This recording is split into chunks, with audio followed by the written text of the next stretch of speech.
One of the great privileges I've had over the years is to engage with many different countries and cultures, with all the richness that it brings.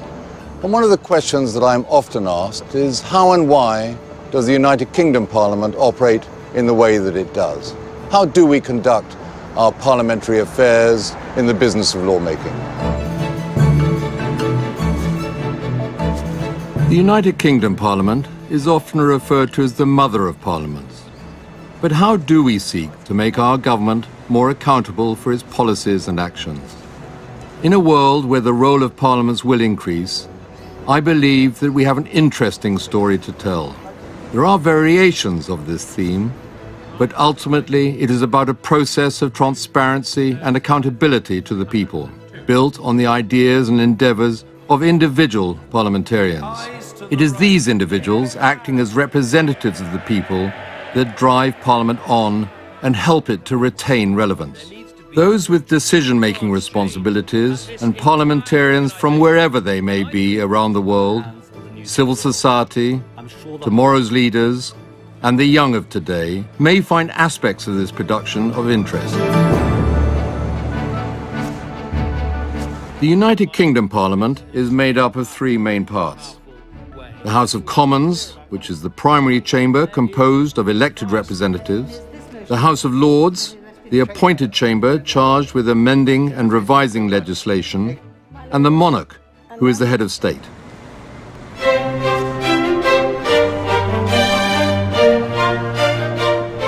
The building that houses the United Kingdom Parliament is officially called the Palace of Westminster, and the oldest parts date back to the 11th century.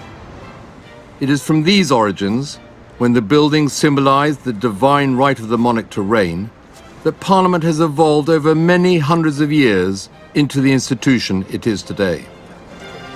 The origins of the UK's parliamentary system stretch way back across the centuries. The development of Parliament and parliamentary institutions was really characterised by a centuries-long battle between the executive, in the shape of the king, and the representatives of the people, initially, of course, on an incredibly narrow franchise, which was widened in the 19th century and then widened again substantially at the start of the 20th century. And that struggle has been the defining theme of the way in which Parliament today is what it is. Parliament in this country is well established, but the history has not exactly been smooth. The King brought Parliament into existence and at times relied on Parliament for support. But throughout history, there have been periods of conflict where the king asserted the divine right of kings to rule and Parliament resisted. So a special conflict, of course, during the Civil War, which was resolved in favour of Parliament. But for a period, the monarchy was abolished. Indeed, for a short time, the House of Lords was abolished. With the Restoration in 1660, things were put back to what they'd been previously. But there was still conflict between king and Parliament, leading to further almost revolution in 1688, 1689, resolved by the King James II actually fleeing and being replaced by William of Orange and his wife Mary, who was James's daughter. But they took the throne on condition that they accepted what became the Bill of Rights, which asserted that the king could not legislate on his own. In other words, he could not pass law without the assent of Parliament. And really the parliamentary system we have today derives from 1688-89, so that established the supremacy of Parliament over the monarch. Parliament is rich in history, and its continuity has been a great strength. But how does that weight of history impact the way Parliament conducts its affairs in the 21st century? We are a people who grasp the importance of symbolism and history. And we don't do it simply through weakness or nostalgia or conservatism. We do it because it holds our nation together. It's like a web. It holds us together, each and every one of us together, and it holds our country together. And it is good that we have some of the traditions and symbolism of past years. For example, the state opening of Parliament by the Queen in the House of Lords. It's not the Queen's address, it is the government's address, the government's legislative programme that she enunciates there. In the House of Commons, on the green carpet, there are 2 red stripes in front of the front bench, each front benches. They are 2 sword lengths and a foot away. So that in the old days, members would get out their swords on guard. They would be unhappy about parleying, about talking, and they get a bit rough with each other. And so we have this symbolism, the symbolism of the Speaker's procession every day through the central lobby, most importantly carrying the mace. The mace is the symbol of the monarch in Parliament. These are traditions which we still cling to. And I know full well from my experience that these are the traditions that the people of this country like to cling to and certainly enjoy.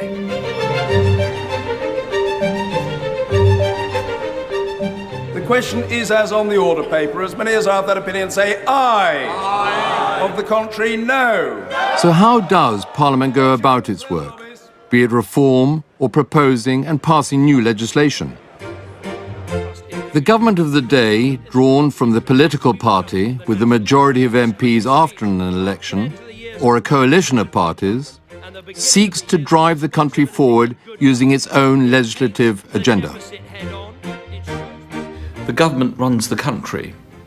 Parliament acts as a check and a scrutiny body on the people who run the country. There's a very clear distinction between Parliament and government, not as clear as in the United States. In the United States, they have the separation of powers. It's a fundamental doctrine. The President can't be in Congress, nor can any members of his government. But nor can individual senators or congressmen be members of an American cabinet. We don't use that system. It's a very different system, but we still draw a distinction because although the members of the government are members of Parliament, Parliament is far more than just those MPs who are ministers. At any one time, there are a maximum of 70 or 80 members of Parliament who are in the government, but there are almost 600 who aren't. So if Parliament disagrees with the government, then Parliament can, as it has done on many occasions over the years, refuse to go along with what the government wishes. At the end of the day, the government is the servant of Parliament, not the other way around.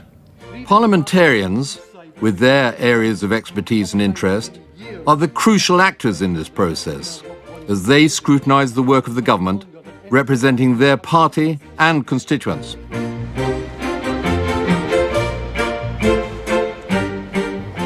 The MPs in the House of Commons have a dual role, both representing their constituents and acting as legislators. MPs have the power to advocate and represent on behalf of those who have little power themselves, their constituents working and living in their constituency. But MPs also have the power to formulate the legislation, to make the laws and to determine the priorities for government, including the spending priorities and what the country does internationally. Some backbenchers focus entirely on Parliament, so they see their role as being elected by their constituents in order to represent them in Parliament, and they focus on holding the government to account, scrutinising legislation, and they spend a lot of time in Parliament. At the other end of the spectrum, you get MPs who are backbenchers who see their role as being local community campaigners, who are what we call good constituency MPs, and they spend a lot of time in their constituencies raising local issues and dealing with them locally. And I think, to my mind, a good backbencher actually combines those two roles and uses Parliament in order to raise the issues that really matter to their constituents locally. They seek to influence MPs by writing to their members of Parliament on issues of importance to them. They could be policy issues, not just about domestic policy, but their concerns, for example, about what is happening in other parts of the world, like the Middle East. They can ring up MPs' offices and pass on their comments to a member of Parliament before a crucial vote in the Commons. Or they could see members of Parliament in their surgeries, the weekly opportunity that we have to talk to our constituents if they want to raise with us individual cases or matters of policy. These are answers to oral questions that have been sent to me by ministers. Every MP can submit an oral or a written question, and the minister has to reply either in the chamber or in writing. And these are examples of answers that ministers have given back to me. I submit lots of questions. It's one way that an MP can hold the government to account and really get to the bottom of certain issues that you can't always raise in the chamber.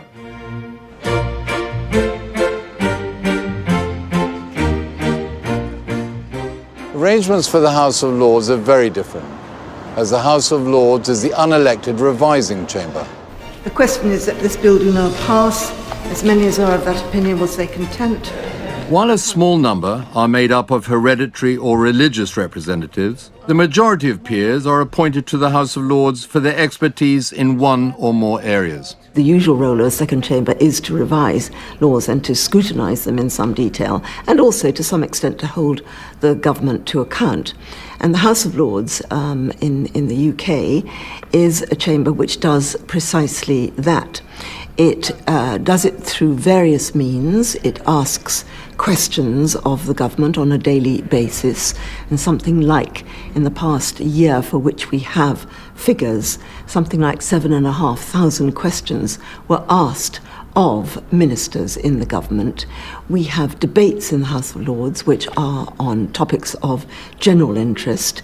We have committee work, which means that every single law is looked at in enormous detail. Every line, every comma is looked at. The important thing perhaps to remember in the House of Lords, unlike in the House of Commons, is that there is time to do this because we have no time limit on our debates. I think too it is important to point out that the House of Lords fulfills an enormously important function of bringing to bear expertise on laws which very often are highly technical.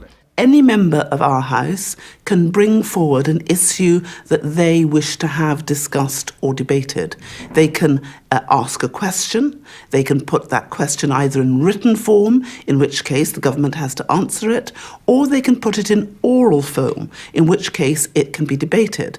They can bring forward a private member's bill. They can ask for issues to be discussed by way of an amendment. So if a bill is coming through and something is not agreed to by that member, they can bring forward the amendment and have it considered by the House, and then there will be a vote at the end of the debate where the House can determine whether they agree with that position or disagree. The big power that we have in the House of Lords is really to make the government think again, either to just stop and give us more time to look at legislation, or occasionally, particularly if we're coming up to the end of the year or coming up to the end of the Parliament when there's going to be a general election, in those circumstances, the House of Lords can say, hang on, we don't think that you've got this quite right. We want you to think again. And particularly if it's at the end of a Parliament or at the end of the parliamentary year, time is against the government. So we can use that time to pressurise the ministers to think very carefully about what they're doing. That's our big power, a power of delay. The government does not agree with the committee's conclusions. Now, people may ask, well, why should the House of Lords exist? Why should you have a chamber with any power at all if it's not elected? And that's a perfectly good question, but there's also, I think, quite a good answer.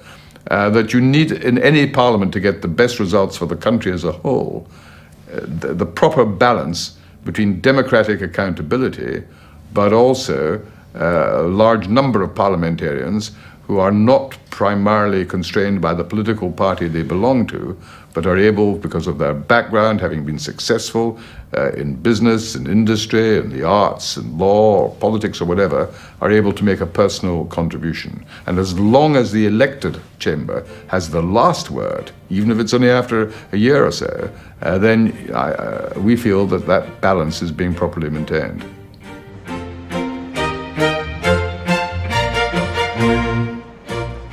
In the old days, the House of Lords was as powerful as the House of Commons. If you couldn't persuade the House of Lords, then they effectively had a right of veto. That progressively became more unacceptable throughout the 20th century because they are not and have not been an elected chamber, and therefore at the end of the day, they're not a democratic assembly. So what we have now is a situation where the House of Lords, the most it can do is delay legislation for up to 1 or 2 years. That's quite a power, to have that power, because sometimes the government is anxious to get legislation on the statute book, and if the House of Lords is disagreeing or blocking it, then compromises have to be reached that are acceptable. Bills come to the House of Commons predominantly. They are looked at in various stages, but perhaps not in their entirety, and then they reach the House of Lords. So the House of Lords is not duplicating what the Commons does. It is actually going over some aspects of bills which may not have been looked at all. The House of Lords is, if you like, supportive in that the House of Lords scrutinises, advises and makes changes, if possible, to the amendments that come from the House of Commons. The House of Lords is not a law-making body. It is a scrutinising, it is an advisory body, and it advises the Commons on some of the legislation that goes through the Commons in an attempt to improve it. And often, when a bill is being discussed in the Commons, comes to the Lords makes some amendments to it, hopes to make improvements to it, then it goes back to the Commons, that bill, to look at again. Many times the Commons approve of what the Lords have done and will accept the amendments. Many times they will not, so they change it back again. Comes back again to the Lords will look at it again. But at the end of the day, when you've had this toing and froing and the improvement of legislation, the Commons has its say, because the Commons is the supreme authority, it is the elected authority. But the relationship is there in this bicameral chamber, bicameral parliament, and this is how it should be.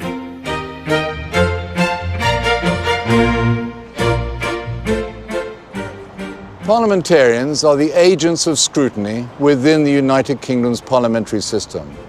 But how do they execute this crucial role, and how much influence do they have? When a bill is introduced into Parliament, it goes through so many stages, both in the House of Lords, where I sit, and in the House of Commons.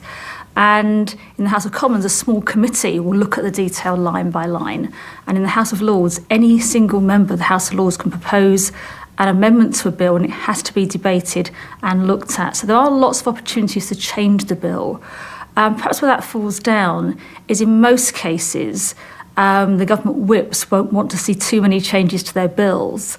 And so quite often the government whips will say, no, we're voting against this, but then have a look at it again and come back. I took the energy bill through the House of Lords, and a number of amendments I proposed were sort of not accepted by the government, but they had to think about it and come back later and change their own bill. So one way is on the floor of the chambers of both houses to propose amendments, but a good way to get changes is to try to get hold of the minister, talk to the minister in detail, talk to the minister's civil servants, and propose changes then. Working behind the scenes could often get more changes than on the floor of the House. Parliament on the whole holds government to account by the party system, by having an opposition in the House of Commons, and by objecting to certain aspects of legislation and voting on that legislation. And again, in the House of Commons, as you all know, and indeed will be said by all MPs, they are elected, and therefore they have the mandate to represent the wishes, to some extent, of their constituents. The House of Lords holds the government to account because it has various mechanisms of asking the government to think again, whether that be through amendments to bills, whether it be through committee work, whether it be through direct questions or written questions to the government, or debates. And the government always has to defend its policies in any of those different contexts. When the House sits, we start with question time. And I mean, everybody sort of knows Prime Minister's question time, which happens on a Wednesday. They've suffered enough. Will the Prime Minister stop the messing about now and instruct the Justice Secretary to sack the incompetent Teesside coroner? Yeah. I will certainly look at the particular case that the honourable gentleman raises. Every single government department, and it's normally about once a month, has to answer questions in the House. It's very much like Prime Minister's questions, where the Secretary of State and all the ministers have to come before the House and they have to answer questions. And that actually has proved to be the best way of holding government to account. There are also written questions, and you can write letters to ministers and they are obliged to respond. You can also have freedom of information requests where if you don't think that a minister is really giving you the kind of detail that you want, you can have a freedom of information request to find out specific details. So these are very important ways of holding government to account. But actually it is through having parties that are not the government looking at legislation in detail in committees, they're normally in public bill committees or at select committees, looking in detail at the legislation that government is bringing forward and making objections or asking the government to clarify exactly why it is that they want to introduce something and not something else.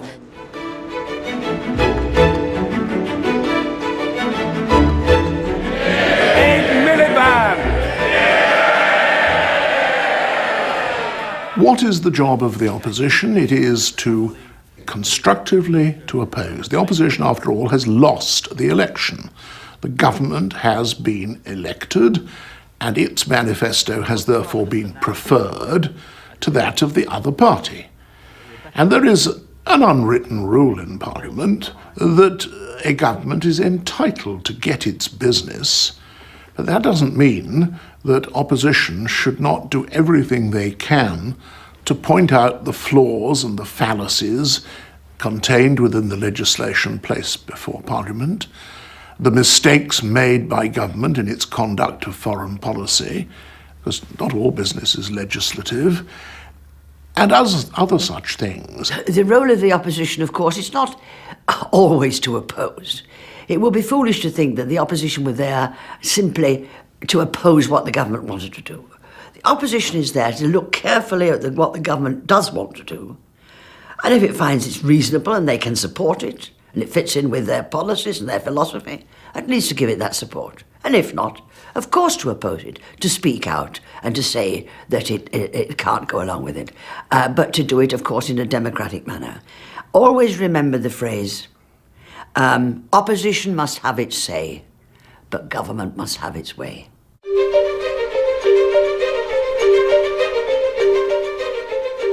The invaluable scrutiny that parliamentarians perform would be impossible without an effective staff. They ensure the smooth running of operations and support for the work of parliamentarians. All MPs in the British Parliament are provided with an office in the Parliament, are provided with computers, telephones and copying facilities within the Parliament. We're given research facilities. We're given a library available to us with library specialists able to assist us in more complex research of information. But in addition to this, we're also given finance to employ our own staff in order that we can do the research, we can do the representation in the way that we think best fits the needs of our local constituency and the needs of the country. And therefore there's a wide array of resources made available, all of which are available equally to all MPs. Most members of Parliament in the British Parliament will have 3 or 4 members of staff, some working in Westminster inside the Parliament and some working in an office paid for by Parliament in their local constituency. While staff of MPs and Peers can provide specific political support, parliamentary staff are invaluable in offering advice and assistance entirely devoid of political influence. But in terms of parliamentary activity, of course, there are all the frontline services like the chamber itself, the advice which is given to the chair, to all members, government and opposition, from the clerks at the table, dressed as I am now, but with a wig and a gown on. Then there is all the services provided, for example, in support of the legislative process. One of the great things, of course, is we are not civil servants. We are servants of the legislature, not of the executive. And so that independence, whether one is serving a select committee or one of our really top-grade researchers deconstructing unemployment statistics. They're not doing it under any ministerial direction, they're doing it for the House of Commons. And that independence and that political impartiality is actually absolutely central to everything that we do.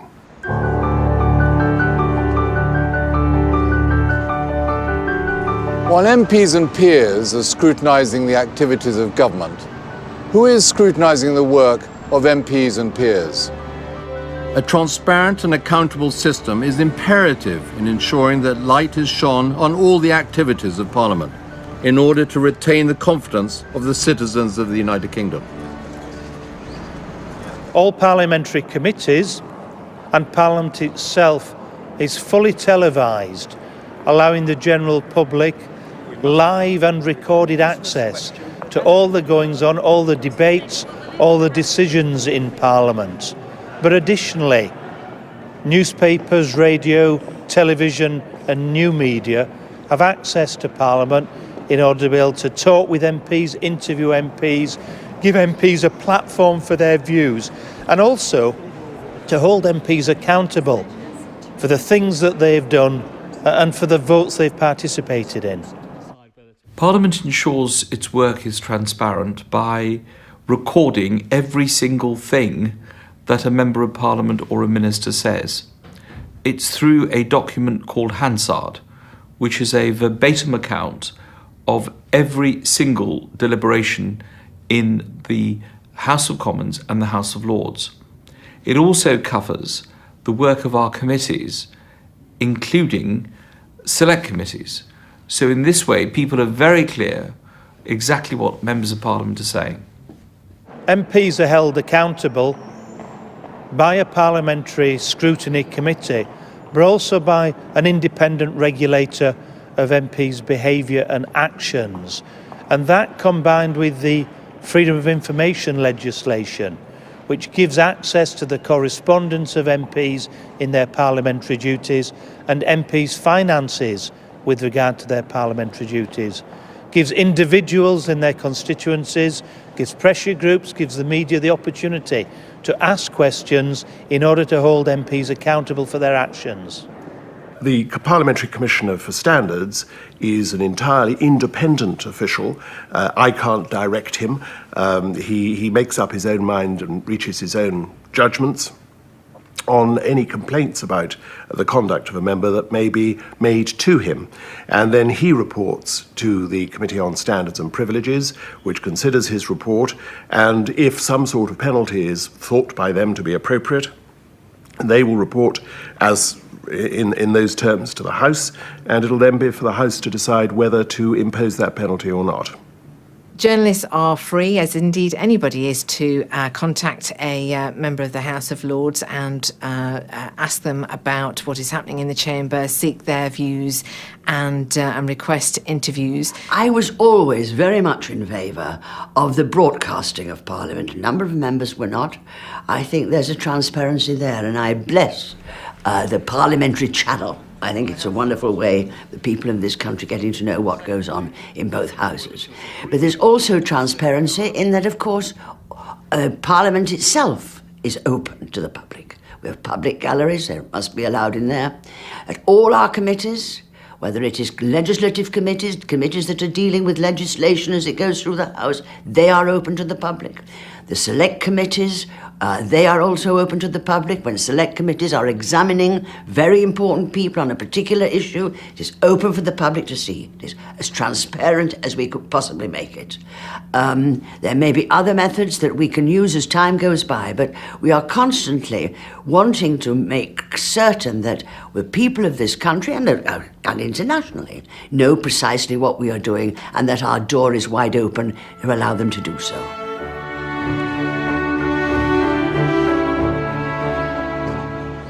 Parliament is a public building, and members of the public are free to come to Parliament. They can meet with their MP or a peer to seek a resolution to a problem or attempt to influence. Charities, campaigning groups and commercial interests also seek to influence parliamentarians by lobbying for their point of view. Well, members of Parliament are elected to represent their local constituents. I have over 70,000 people that I'm meant to look after. But that doesn't mean we have to agree with everything our constituents tell us. We have to make our own judgments.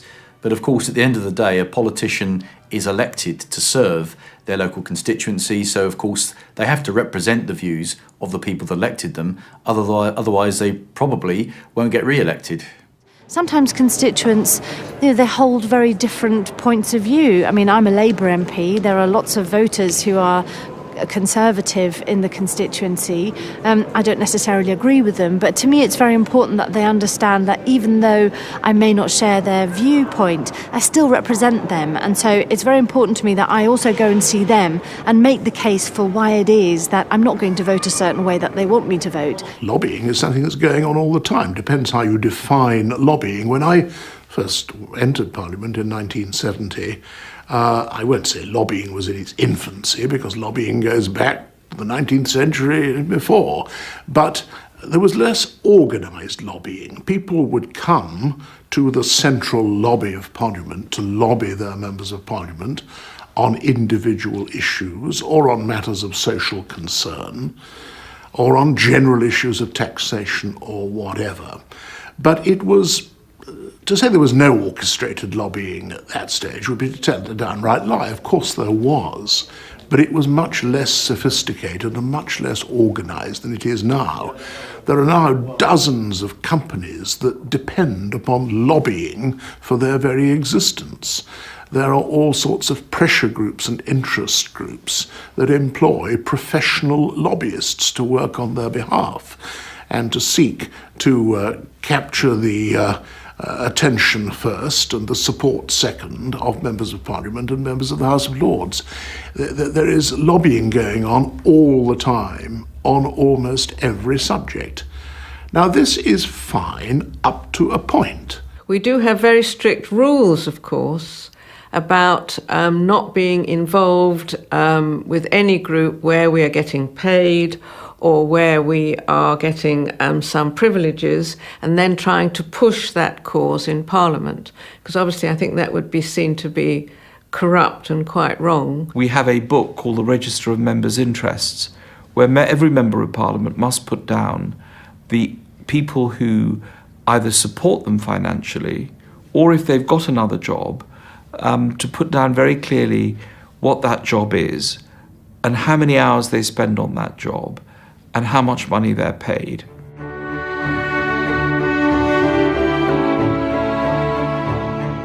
Parliament's history brings great prestige.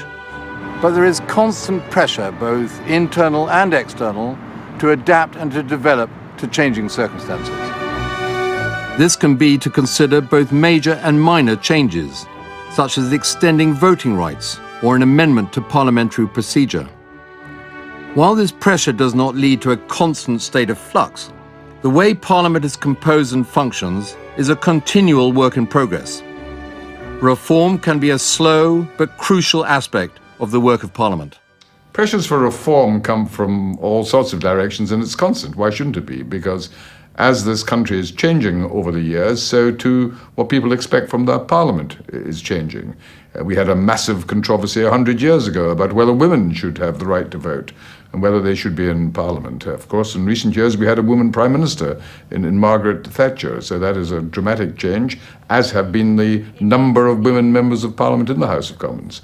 And more recently, there have been similar pressures saying that Britain is, of course, a country now of many ethnic groups, many people of different cultural, ethnic, social backgrounds. Perhaps Parliament needs to be more representative of that diversity. And we have seen that in all the political parties now, when you look in the chamber, on both sides of the chamber, you'll see that the people who are sitting there reflect the diversity of the country. Not perhaps entirely to the level required, but huge progress has been made in recent years in that direction. Pressures for reform of Parliament and its procedures come from many, many quarters. It comes from Parliament itself, I remember well the days when I was a young backbencher here, and there was a very considerable move for select committees. Now, select committees are hugely important committees that go into the development and the wherewithal and what is happening in various government departments. They're very important.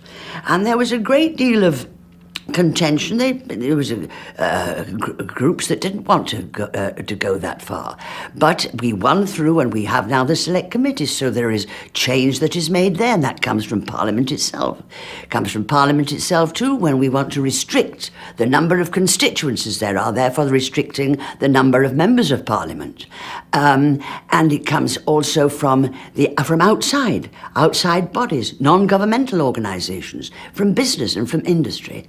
Change, we are by no means perfect. We have warts and all.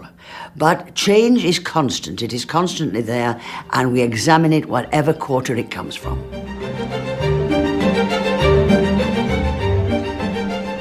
The parliamentary system in the United Kingdom is a work in progress, requiring regular scrutiny. We are constantly looking at ways to improve, building on the positive, and learning from negative experiences. I think the strengths of the UK parliamentary system, I'd almost answer this in the same breath as what are the weaknesses. And the real answer is that the system is as effective as its members want to make it. I think its strengths are that it is willing to change. It is willing to look at itself and say these things are not good enough. We must make some improvements. We must make progress.